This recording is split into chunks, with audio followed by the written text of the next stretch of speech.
जय माता दी।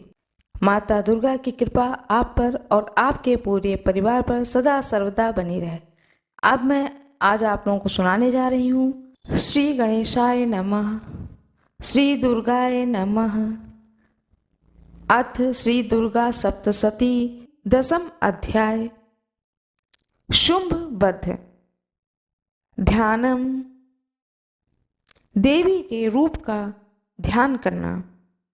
मैं मस्तक पर अर्धचंद्र धारण करने वाली शिव शक्ति स्वरूपा भगवती कामेश्वरी का हृदय में चिंतन करती हूँ। वे तपाए हुए सुवर्ण के समान सुंदर हैं। सूर्य, चंद्रमा और अग्नि ये ही तीन उनके नेत्र हैं तथा वे अपने मनोहर हाथों से धनुष, बाण, अंकुश, पाश और शूल को धारण किए हुए हैं। ऋषि कहते हैं, हे राजन, अपने प्राणों के समान प्यारे भाई निशुंभ को मारा गया देखकर सारी सेना का संहार होता जान शुंभ ने कुपित होकर कहा, दुष्ट दुर्गे, तू बल के अभिमान में आकर झूठ मूठ का घमंड ना दिखा। तू बड़ी मानिनी बनी हुई है, किंतु दूसरी स्त्रियों के बल का सहारा लेकर लड़ती है। देवी ने कहा, ओ दुष्ट, मैं अकेले ही हूँ। इस संसार में मेरे सिवा दूसरी कौन है? देख, ये मेरी ही विभूतियां हैं अतः मुझ में ही प्रवेश कर रही हैं। तदंतर ब्रह्माणी आदि समस्त देवियां अंबिका देवी के शरीर में लीन हो गईं। उस समय केवल अंबिका देवी ही रह गईं। देवी बोली, मैं अपनी ऐश्वर्य शक्ति से अनेक रूपों में यहाँ उपस्थित हुई थी। उन सब रूपों को मैंने समेट लिया। अब मैं अकेले ही युद्ध में खड़ी हूँ, तुम भी स्थिर हो जाओ। ऋषि कहते हैं, तदंतर देवी और शुंभ दोनों में से सब देवताओं तथा दानवों के देखते देखते भयंकर युद्ध छिड़ गया। बाणों की वर्षा तथा तीखे शस्त्रों एवं दारुण अस्त्रों के प्रहार के कारण उन दोनों का युद्ध सब लोगों के लिए बड़ा भयानक प्रतीत हुआ। उस समय अंबिका देवी ने जो सैकड़ों दिव्य अस्त्र छोड़े, उन्हें दैत्यराज शुंभ ने उनके निवारक अस्त्रों द्वारा काट डाला। इस प्रकार शुंभ ने जो भी दिव्य अस्त्र चलाए, उन्हें परमेश्वरी भयंकर हुंकार शब्द के उच्चारण आदि द्वारा ही खिलवाड़ में ही नष्ट कर डाला। तब उस असुर ने सैकड़ों बाणों से देवी को आच्छादित कर दिया। यह देख क्रोध में भरी हुई देवी ने भी बाण मारकर उसका धनुष काट दिया। धनुष के कट जाने पर फिर दैत्यराज ने शक्ति हाथ में ले ली, किंतु देवी ने चक्र से उसके हाथ की शक्तियों को भी काट गिराया। तत्पश्चात दैत्यों के स्वामी शुंभ ने 100 चांद वाली चमकती हुई ढाल और तलवार हाथ में ले उस समय देवी पर धावा किया। उसके आते ही चंडिका माँ ने अपने धनुष से छोड़े हुए तीखे बाणों द्वारा उसकी सूर्य किरणों के समान उज्जवल ढाल और तलवार को तुरंत काट दिया। फिर उस दैत्य के घोड़े और सारथी मारे गए। धनुष तो पहले ही कट चुका था। अब अंबिका को मारने के लिए उद्यत हो भयंकर मुदगर हाथ में ले लिया। उसे आते देख देवी ने अपने तीक्ष्ण बाणों से उसका मुदगर भी काट दिया। तिस पर भी वह असुर मुक्का तानकर बड़े वेग से देवी की ओर झपटा। उस दैत्यराज ने देवी की छाती में मुक्का मारा। तब देवी ने भी उसकी छाती में एक चाटा जड़ दिया। देवी का थप्पड़ खाकर दैत्यराज शुंभ पृथ्वी पर गिर पड़ा, किंतु पुनः सहसा पूर्ववत उठकर खड़ा हो गया। फिर वह उछला और देवी को ऊपर ले जाकर आकाश में खड़ा हो गया। तब माँ चंडिका आकाश में भी बिना किसी आधार के ही शुंभ के साथ युद्ध करने लगी। उस समय दैत्य और चंडिका का आकाश में एक दूसरे से लड़ने लगे। उनका यह युद्ध पहले सिद्ध और मुनियों को विस्मय में डालने वाला हुआ। फिर अंबिका को शुंभ के साथ बहुत देर तक युद्ध करने के पश्चात उसे उठाकर घुमाया और पृथ्वी पर पटक दिया। पटके जाने पर पृथ्वी पर आने के बाद वह दुष्ट आत्मा दैत्य पुनः मां चंडिका का वध करने के लिए उनकी ओर बड़े वेग से दौड़ा। तब समस्त दैत्यों के राजा शुंभ को अपनी ओर आते देख देवी ने त्रिशूल से उसकी छाती को छेदकर उसे पृथ्वी पर गिरा दिया। देवी के शूल की धारा से घायल होने पर उसके प्राण पखेरु उड़ गए। वह समुद्रों, द्वीपों तथा पर्वतों सहित समूची पृथ्वी को कंपाता हुआ भूमि पर गिर पड़ा। तदंतर उस दुरात्मा के मारे जाने पर संपूर्ण जगत प्रसन्न एवं पूर्ण स्वस्थ हो गया तथा आकाश स्वच्छ दिखाई देने लगा।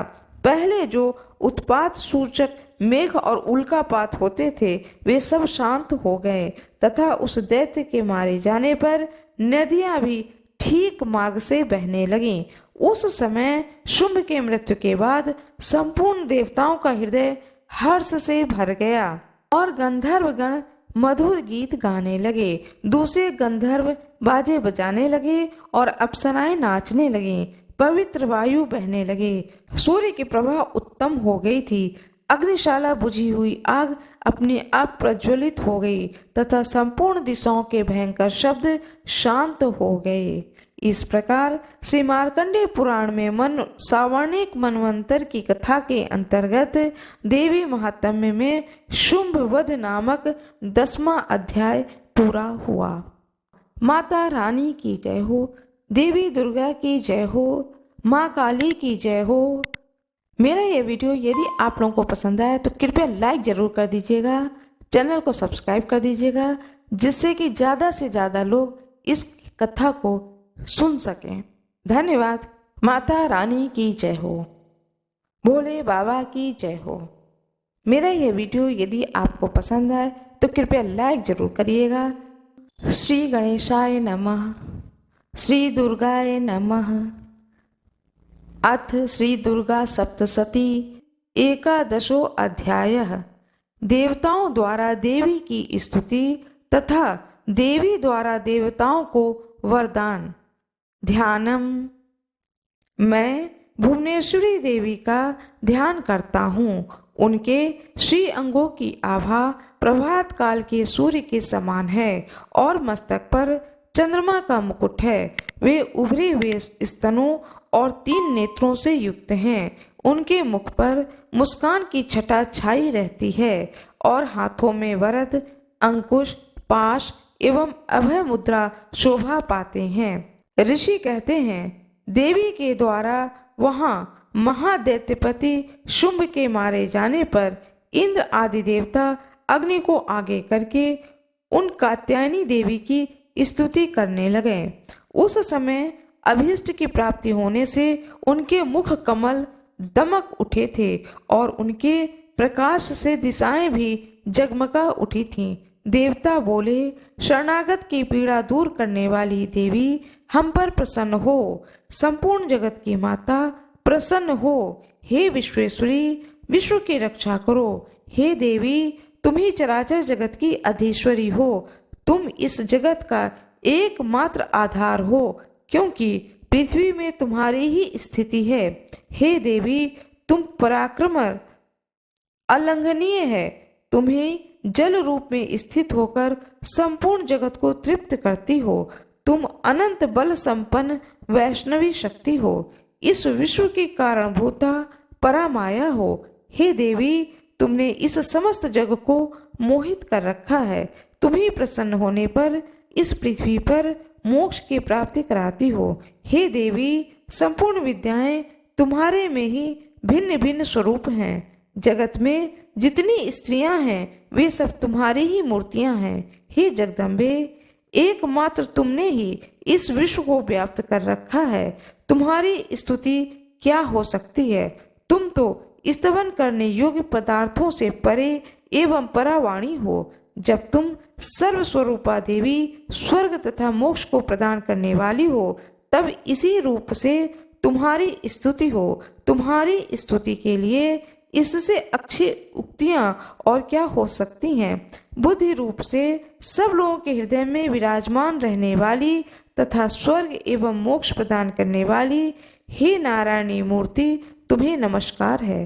कला, काष्ठा आदि रूप से क्रमशः परिणाम अवस्था परिवर्तन की ओर ले जाने वाली तथा विश्व का उपसंहार करने में समर्थ हे नारायणी तुम्हें नमस्कार है।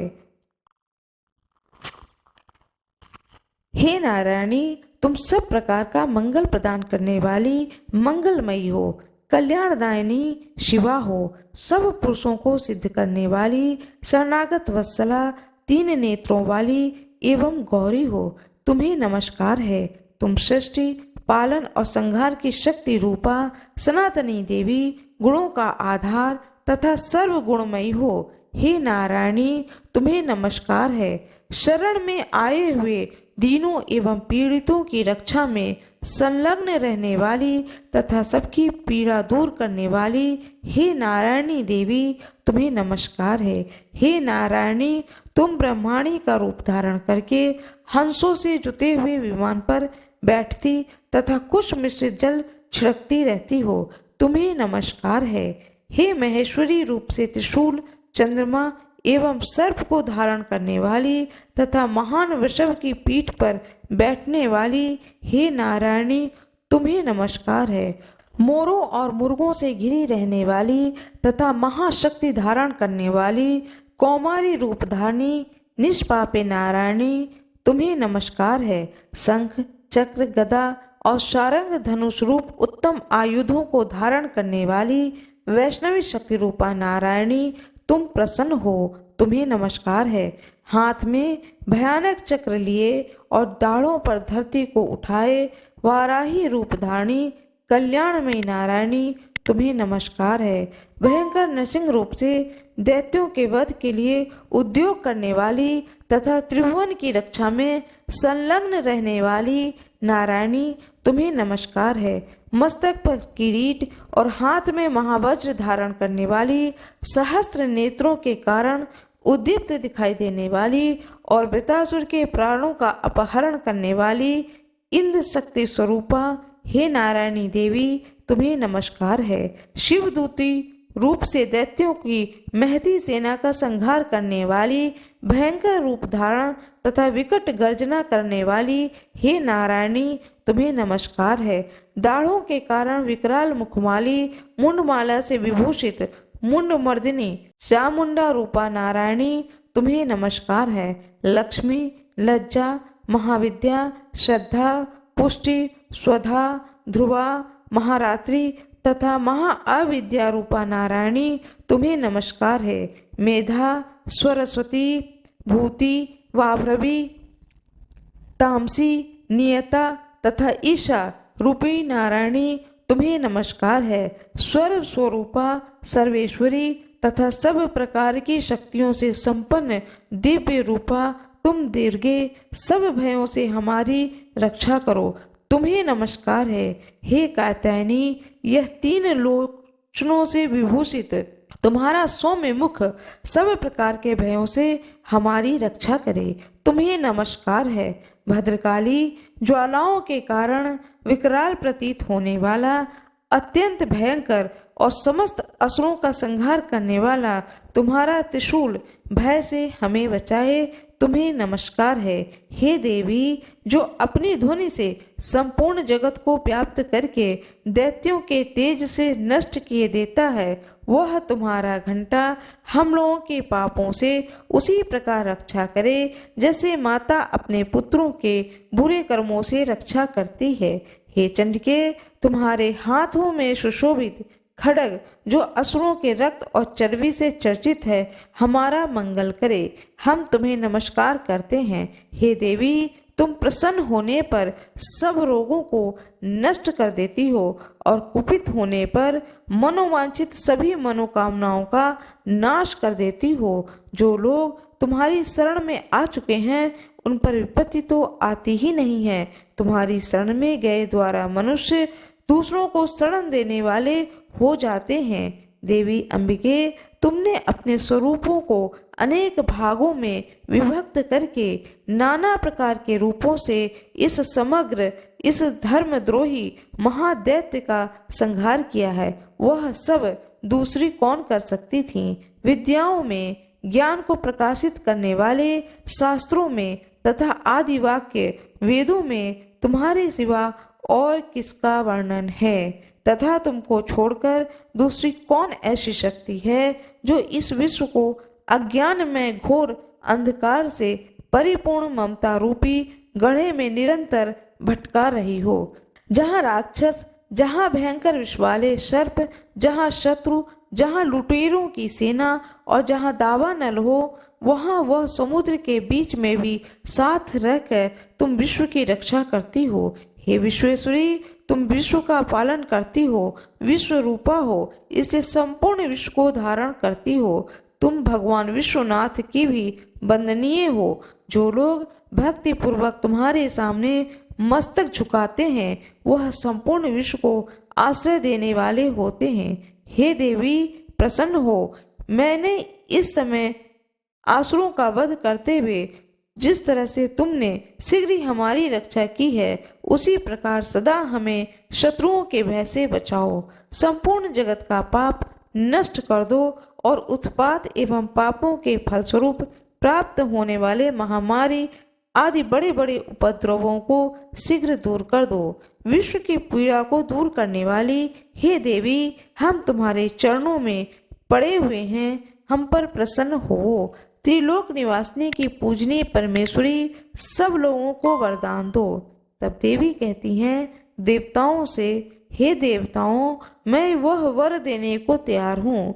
तुम्हारे मन में जिसकी इच्छा हो वह वर मांग लो। संसार के लिए उस उपकारक वर को मैं अवश्य दूंगी। देवता बोले, हे सर्वेश्वरी, तुम इसी प्रकार तीनों लोकों की समस्त बाधाओं को शांत करो और हमारे शत्रुओं का नाश करती रहो। तब देवी बोली, देवताओं, वैवस्वत मनवंतर के 28वें युग में शुंभ और निशुंभ नाम के 2 महादैत्य उत्पन्न होंगे।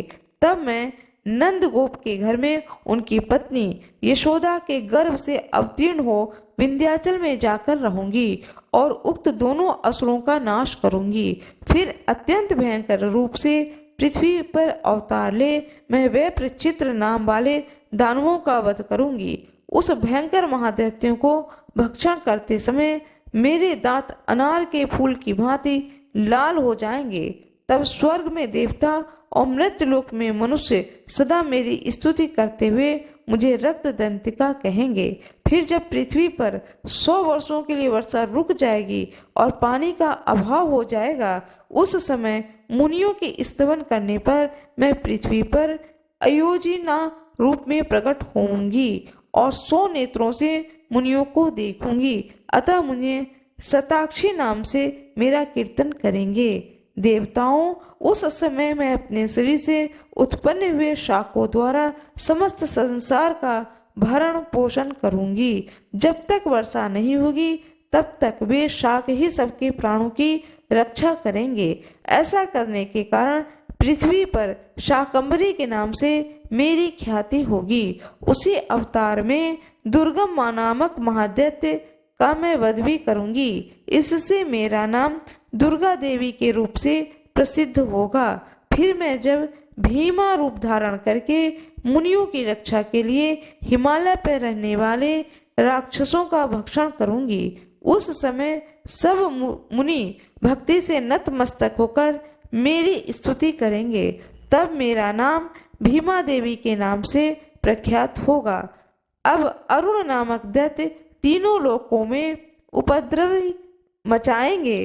तब मैं तीनों लोकों का हित करने के लिए 6 पैरों वाले असंख्य भ्रमरों का रूप धारण करके उस महादैत्य का वध करूंगी। उस समय सब लोग मुझे ब्राह्मणी के नाम से चारों ओर स्तुति करेंगे। इस प्रकार जब जब संसार में दानवी बाधा उपस्थित होगी तब तब अवतार लेकर मैं शत्रुओं का संहार करूंगी। इस प्रकार श्री मार्कंडेय पुराण में सावर्णिक मनवंतर की कथा के अंतर्गत देवी महात्म्य में देवी स्तुति नामक 11वां अध्याय पूर्ण हुआ। माँ दुर्गा की जय हो, माँ काली की जय हो, माँ अन्नपूर्णा की जय हो। मेरा यह वीडियो आप लोगों को कैसा लगा कृपया कमेंट बॉक्स में ज़रूर बताएं। यदि बोलने में, पढ़ने में आपको कुछ लगता है कि अशुद्धि है तो उसके लिए मुझे क्षमा करें। मैं बड़े भक्ति भाव से माँ का ध्यान करके इस कथा को पढ़ रही हूँ। कृपया मेरे वीडियो को लाइक करना ना भूलें, चैनल को सब्सक्राइब कर दें, जिससे कि यह वीडियो ज़्यादा से ज़्यादा लोगों तक पहुँचे और लोग इस कथा को श्रवण करें। मेरा यह वीडियो यदि आप लोगों को पसंद आया तो कृपया लाइक ज़रूर कर दीजिएगा, चैनल को सब्सक्राइब कर दीजिएगा, जिससे कि ज़्यादा से ज़्यादा लोग इस कथा को सुन सकें। माता रानी की जय हो, भोले बाबा की जय हो। मेरा यह वीडियो यदि आपको पसंद आए तो कृपया लाइक ज़रूर करिएगा, चैनल को सब्सक्राइब करिएगा, बेल आइकन दबाना ना भूलिएगा। धन्यवाद।